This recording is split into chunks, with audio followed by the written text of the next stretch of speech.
de hoje a gente vai falar dos pressostatos da Danfoss. Aqui a gente tem uma série de modelos, variações desses dispositivos.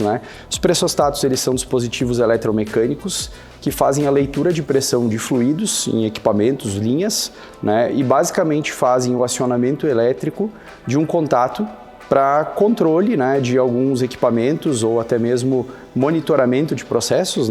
Então, basicamente, através de um contato do dispositivo, através aí de um elemento que fica entre a linha ou o equipamento e o mecanismo interno dele, ele faz o acionamento de um contato elétrico com base numa pressão setada pelo usuário, e ele volta a fazer essa comutação do contato quando um diferencial de pressão for atingido.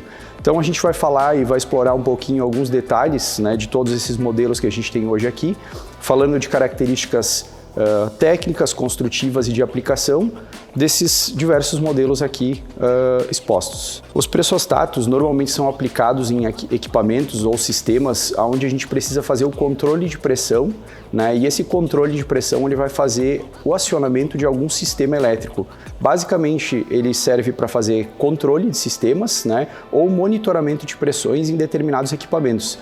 Então, aplicações das mais variadas, mais comuns que podem ser dadas aqui como exemplo, seria, por exemplo, um compressor de ar, que precisa chegar numa pressão específica, na casa, por exemplo, de 10 bar de pressão. Então, tu vai ajustar a faixa de pressão desse pressostato para 10 bar e quando ele atingir uma pressão de 8 bar, quando ele começar a descarregar, ele volta a ligar. Então, basicamente, aqui nesse caso, nessa explicação básica aí de funcionamento, esse pressostato ele serve para manter o compressor ligado quando a pressão estiver abaixo de 10 bar. Atingindo os 10 bar, ele vai desligar o compressor e vai monitorar a redução da pressão pelo diferencial de pressão, que também é ajustável.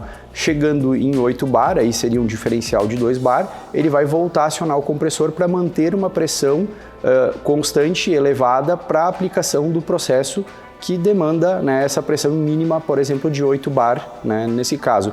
Também poderia ser usado como exemplo o controle aí para a parte de segurança e alarme de um modelo de pressostato que ficaria acoplado a uma caldeira, onde a gente vai ter uma pressão em alguns bar, e a caldeira normalmente ela tem um limite de segurança. Então vamos supor que tu tem uma caldeira que trabalha com 10 bar de pressão, tu pode colocar o pressostato, por exemplo, para monitorar e disparar algum alarme caso ocorra uma sobrepressão.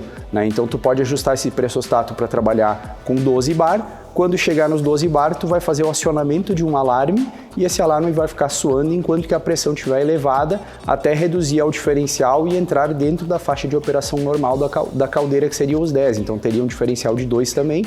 Então isso seria uma outra aplicação que a gente pode dar para falar sobre as aplicações que os pressostatos normalmente são instalados.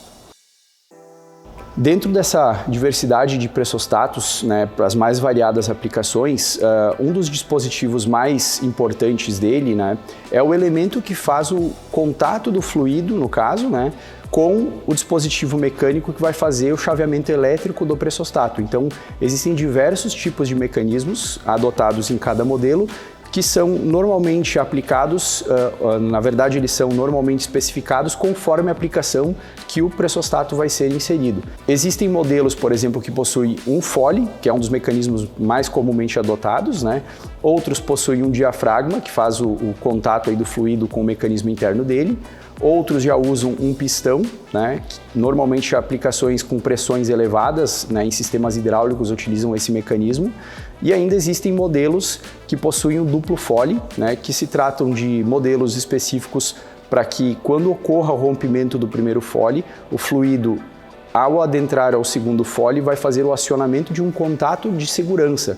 Então, em operações críticas, que tu não quer que o fluido vaze para a operação, por exemplo, ou que tu precisa ter uma redundância, uma segurança, esse sensor vai ter esse elemento de Foley duplo que vai acabar rompendo no primeiro momento, mas ainda assim acionando o segundo Foley, fazendo com que dispare um alarme de segurança para essa aplicação. Todos esses modelos que a gente tem aqui expostos possuem variações desse elemento, então não significa que os modelos, por exemplo, da linha KP, possuem somente um tipo de elemento, tá? Então existem variações, vai depender muito da faixa de pressão que tu vai monitorar e do produto ali, do fluido, no caso, inserido, né, que vai determinar qual é o tipo de mecanismo adequado para fazer essa conexão entre processo e o mecanismo dele para o acionamento elétrico. Já falando um pouquinho sobre a parte elétrica, então, né, todos os pressostatos eles possuem alguns tipos de contatos elétricos disponíveis para uso, né?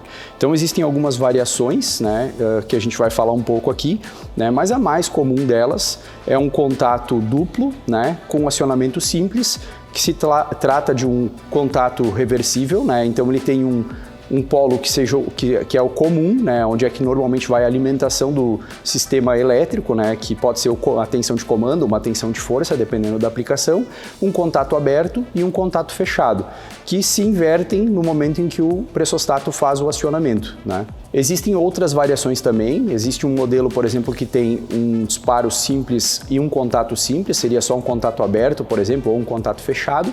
Também existem variações que possuem 3 contatos simples, né, onde faz ali a abertura de até 3 contatos num único disparo, num único acionamento. Existem ainda variações quanto à classe para acionamento, né, de dispositivos elétricos através desses contatos. Então a gente tem os pressostatos que têm contatos classe A e outras variações que têm o contato classe B.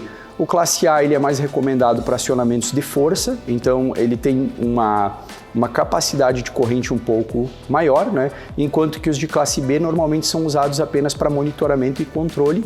Então, normalmente são usados em tensão de comando com correntes baixas para fazer monitoramento e disparo de alarmes, por exemplo.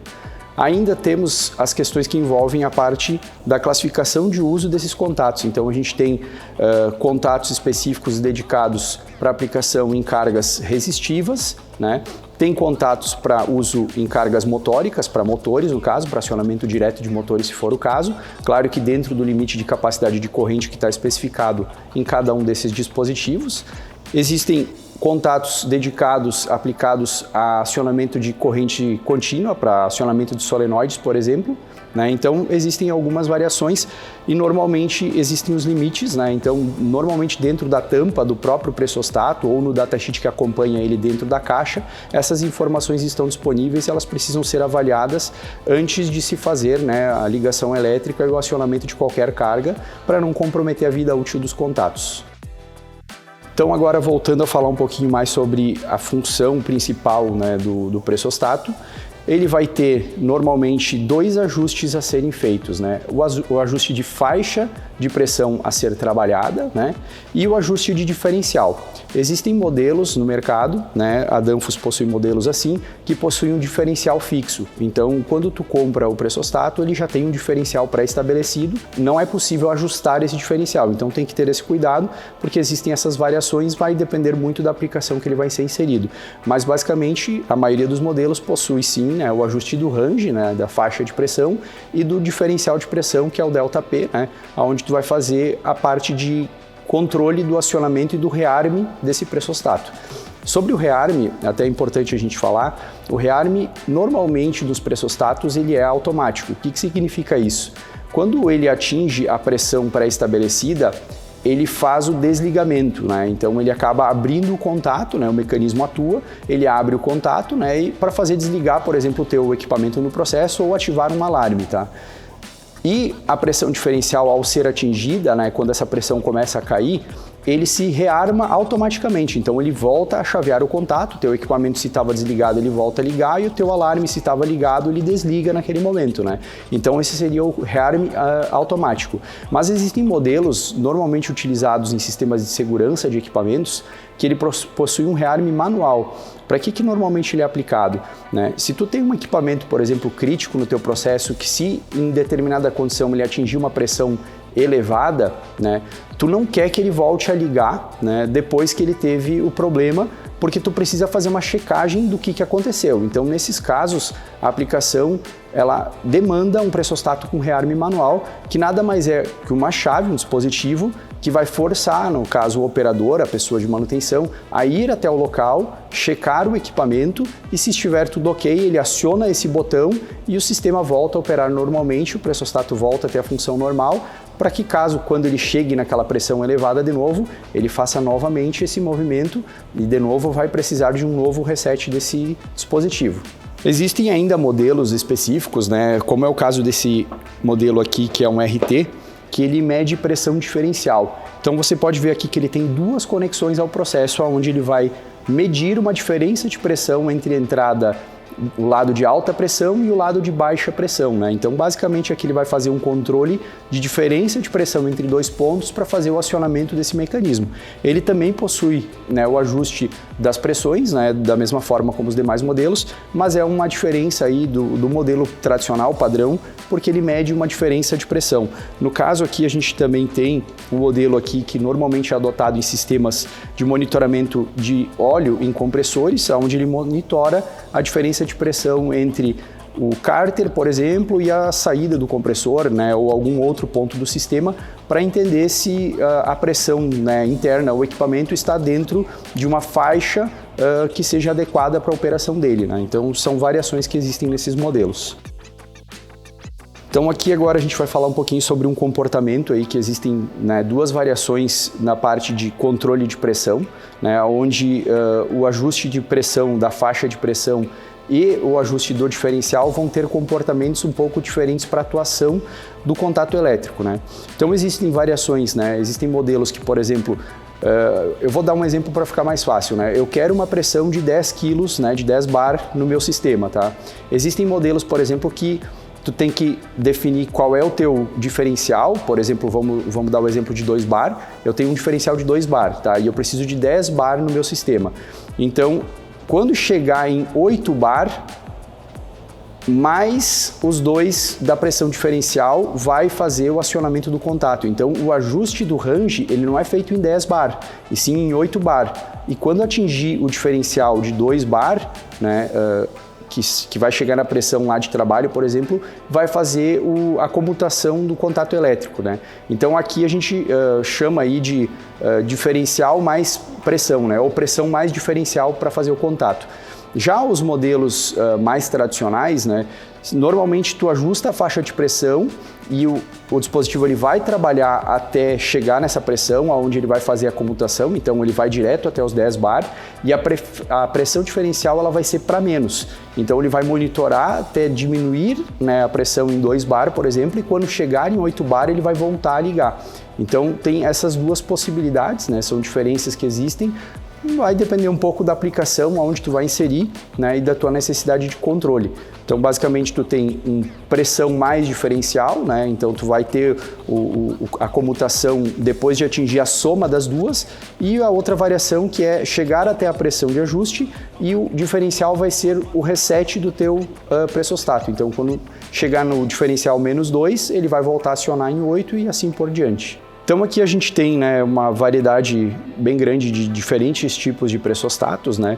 A gente falou um pouquinho sobre a parte de ajuste de pressão diferencial, né? A gente tem diferentes tipos de conexão para diferentes tipos de aplicações, né? Existem diferentes tipos, né, de dispositivos ali que fazem o contato entre o fluido, né, e o mecanismo interno para o acionamento, né, que vão depender muito da tua aplicação. Então existem variações dedicadas a sistemas de baixa pressão, média pressão ou então alta pressão, né?